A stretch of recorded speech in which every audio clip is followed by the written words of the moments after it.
What up, peoples? It's your boy, Burfield Stuff Omnipotent, and I am back again with another late night video. I got time today, so I got ready to do a video last night, but I couldn't do it. But now, I get to catch up. So, where I reacted today was Kid Cudi and Don Richard. They both testify on the stand, so we're going to go ahead and check this out and see what they got to say about it. Ways with Kid Cudi on the stand. One of the things that they asked him, this was under direct examination, and it got a reaction. So there's the main courtroom, of course, and then there's an overflow room. You can't make any noise in that main courtroom, but in the overflow room, there was a lot of laughter because he was asked, what was your reaction to your car being torched? And he just kind of looked, he paused, and then he said, what the... And then you know what he said after that. And then at one point, even prior to that, they asked him if his car, if his Porsche could be repaired, and he started yawning. So obviously a little too early here this morning in New York City for Kid Cudi to be on the stand. So he was yawning at some points. But he was talking about that incident when he found out that his Porsche had been torched. He said he had gotten a call from his dog sitter, and then he went in.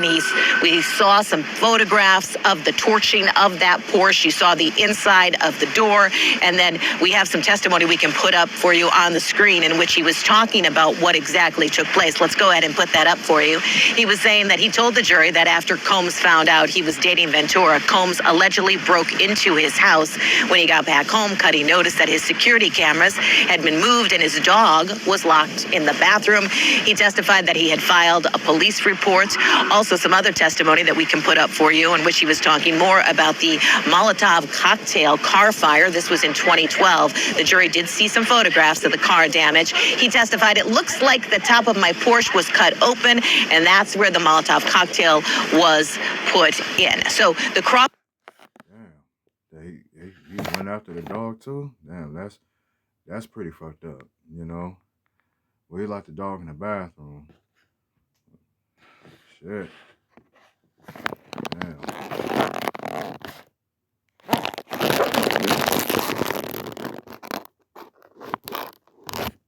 So the cross-examination of Kid Cudi is just getting underway. So what he's being asked by Mr. Steele, defense counsel, one of the defense counsel for Sean Combs, is about his relationship with Cassie and how he had said on the stand, Kid Cudi, that he felt Cassie played him because he was under the impression that him, Sean Combs, as well as Cassie, were no longer dating. So Mr. Steele used his words and he said, yeah, I did feel like that. And so he said he was upset that Cassie had returned back to Sean Combs. So really interesting to see him up there on the stand, very cool, calm, collected in his testimony. Sean Diddy is sitting back in his chair, just listening. When we took a break a little bit earlier, Sean got up and really did a lot of stretching. So maybe he's tired too. It is day 9, right, Kelly? They have been at this for now 2 weeks, going into this long weekend. But thank you for all of those details coming out of that courtroom. Oh, damn. He went after the dog too? Like, damn, he locked him in the bathroom? Come on now. Leave the animals out of it. I know some fucked up motherfuckers lack empathy over animals. You know, I have a dog too. I have a pet too. So I love animals. You know, never be ashamed to cry over your animals, you know. Don't let anybody tell you otherwise. So, but motherfuckers think otherwise, they can kiss my ass. Now, we got Kid Cudi's part, so now I'm finna get over to Don Richard.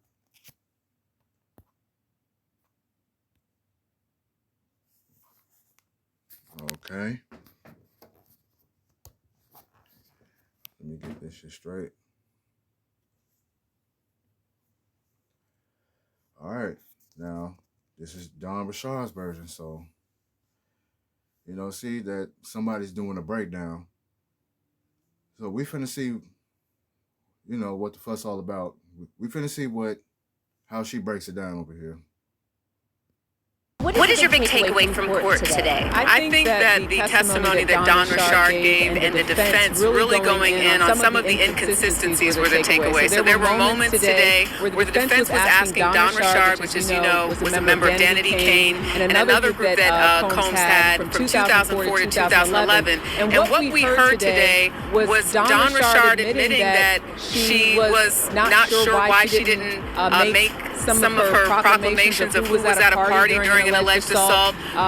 She said that she didn't know why she didn't say certain things in previous interviews with prosecutors. Right. And some of those people that you failed to mention were A-list celebrities. A-list celebrities, that's right. So there was an instance where Don Richard mentions an assault that happened at a restaurant. And she mentioned some of the names of people that Combs worked with. But when the defense asked her, well, what about the celebrities? You said there were celebrities there. Why didn't you mention those names? And she said she wasn't sure. Wow. But some of those names were Usher, Jimmy Iovine, she said, and Neo. She remembers being there. You described today in the cross with the defense and Dawn as being ping pong. How so? Yeah, so I think it was such a rapid fire of questions from the defense when she was asking Don Richard about some of those inconsistencies that you could literally see the jurors looking back and forth at the defense and then at Don Richard. So that was the first time that I had seen that. There was so much quick back and forth when the defense was making her arguments to Don Richard and questions really about some of those inconsistencies. Wow.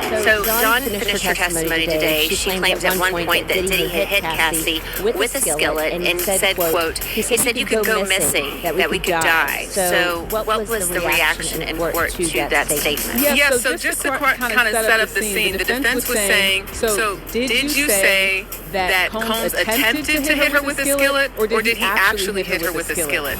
She's pointing out that in several interviews, the story sort of changes, and Don Richard's response is, well, this was a long time ago, and sometimes my memory's, a little foggy, and I might remember things differently. But again, as a juror, if you're listening to that, it goes back to credibility, and you have someone that's facing serious time behind bars. So I think that's what they were trying to get at, that some of her stories weren't always exact to what she had previously told prosecutors. As it pertains to you could go missing. So the story goes, Don Richard said she witnessed abuse, and she said that Combs said, you will go missing. She took that as a death threat. So the defense then said, well, wait a minute, in 2020 and in 2021, you reached out to Combs to work with him again. So if you were so afraid of him, why then reach out? And that was a question that she had a really tough time answering.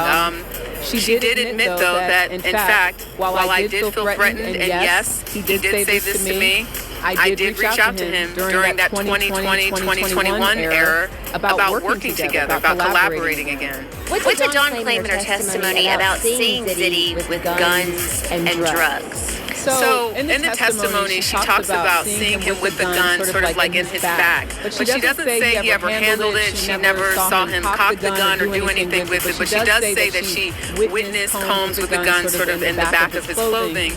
When it comes to the drugs, she said that there was a drug dealer named One Stop who would come and deliver not just cocaine or Molly or ecstasy, but she said that he also had Plan B and birth control.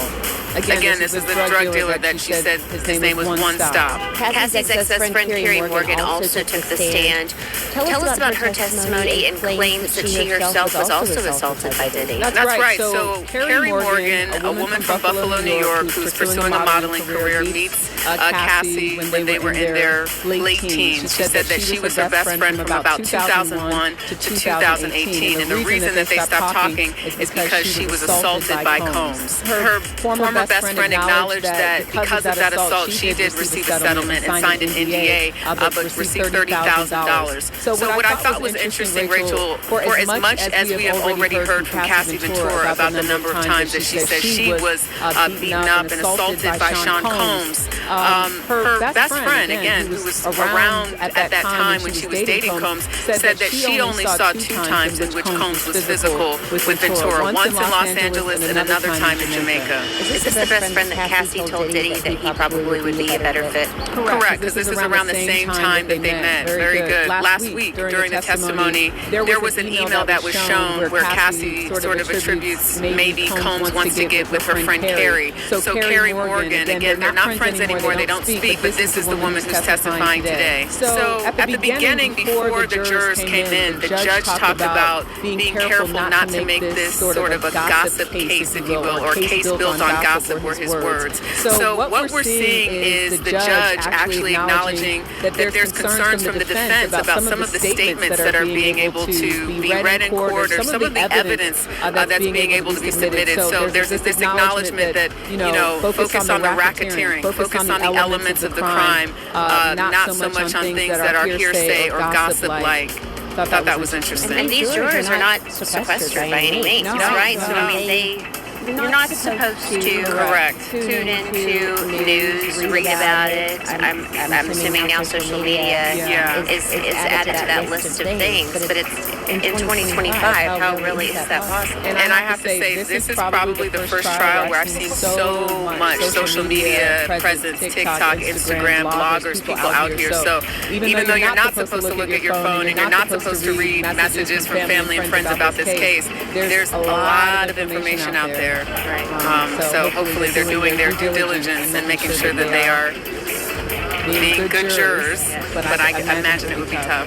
This is the first day that we have not seen Diddy's kids in court. What does their lack of presence really mean or say to the courtroom? That side looks a lot more empty. I can tell you that. We know that Sean Combs' twin daughters were having their prom celebration this weekend. So I think that week one it was clear that the presence was there. I'm sure the family wanted to be there knowing that Cassie Ventura would be testifying. But now as we're in week two, not the same presence. There are a few people that are obviously there in support of Combs. I saw a man dressed in a suit, and Combs kind of looked at him and touched his heart. So we have some supporters there, but not nearly as many as we saw during that first week, where we saw his mother. We've seen the mothers of some of his children, and things like that.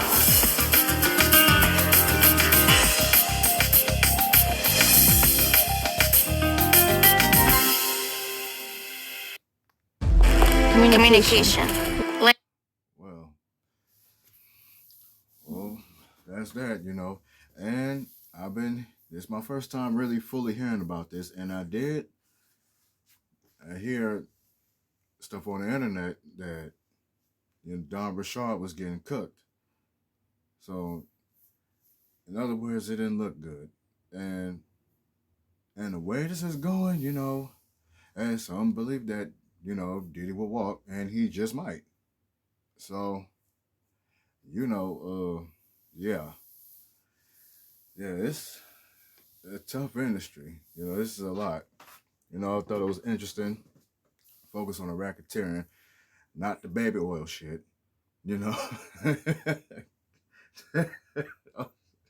Oh man, this is a really lot, man. Damn, man. Everybody is gossiping.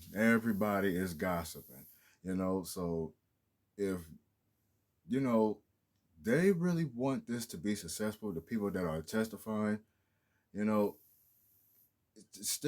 be consistent with the story, and the judge say, be consistent with focus on the racketeering, not the other bullshit that people are talking about, like 1,000 bottles of baby oil.